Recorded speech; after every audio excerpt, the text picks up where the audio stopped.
যে এ ছিল বিধায় আমার কপালে আমি একটা ছেলে পাইছি, মানে একটা কপাল আমার এই জিনিসটা এ ছিল বিধায় আমার মনে হয়। আল্লাহ তাআলা লিখে দিয়েছে কার সাথে কি হবে, মানে আমি তার সাথে খুশি আছি, জিনিসটা ভালো সহ্য হয় না মানুষের। মানুষ এত বিচ্ছিরি বিচ্ছিরি কথা বলে যে ডিভোর্সের আর বেশি দিন নাই, হ্যান তেন। ভাই ডিভোর্স তখনই হয় যখন স্বামী স্ত্রীর মধ্যে বন্ডিংটা খারাপ থাকে, সম্পর্কটা যখন নষ্ট হয়ে যায়, একে অপরকে সম্মান করতে জানে না।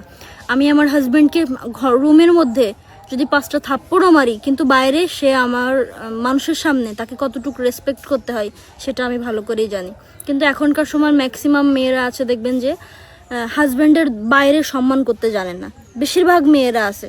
আমি দেখছি অনেক, যেটা সত্যি কথা, এখনো অনেক মেয়েরা এসে হয়তো গালাগালি করবে, কিন্তু আমি দেখছি কি যে বাইরে যে হাজব্যান্ডের সাথে তুই তুকারি মানুষের মধ্যে, তারপরে কে একটা মানে মারামারি শুরু করে দেয়। আমাদের ঘরেও মারামারি হয় না, আমাদের ঘরেও মারামারি হয় না, কিন্তু ইয়ার্কির মাধ্যমে এই তুই মুই, ও কখনো আমার তুই বলে না, ও জানে যে তুই বললে আমি কষ্ট পাই, এই জন্য তুই বলে না। কিন্তু আমি জাস্ট মাঝে মাঝে ইয়ার্কির মাধ্যমে বলি, কিন্তু ঝগড়া হয়ে কখনো আজ পর্যন্ত আমি তুমি বলি, তুই বলি নাই, তুমি থেকে আপনি জায়গায় ও রাগ করলে আপনি বলেন, আমি রাগ করলে আর উল্টে আপনি বলি। এ হচ্ছে আমাদের মধ্যে বন্ডিং। কিন্তু এই যে এই বন্ডিংটা দেখে মানুষ মনে করে যে একটা জিনিস কি সোশ্যাল মিডিয়াতে ফিউচার কি রকম হবে এটা আল্লাহ তাআলা ভালো জানে। এখন আমরা যদি এত কিছু করি তাহলে আল্লাহর সাথে জুলুম করা হলো না। এখন হচ্ছে যে মেন কথা, মানুষে আজে বাজে কমেন্ট করে। আপনারা বিশ্বাস করুন যে আপনাদের এই কমেন্টগুলো আমাদের মাঝে মাঝে দু একটা কমেন্ট দেখে আর দু একটা আমরা খুঁজেও দেখিনি। কি দরকার, আমাদের ভিউয়ার দরকার, প্লাস হচ্ছে মেন কথা ইনকামের দরকার।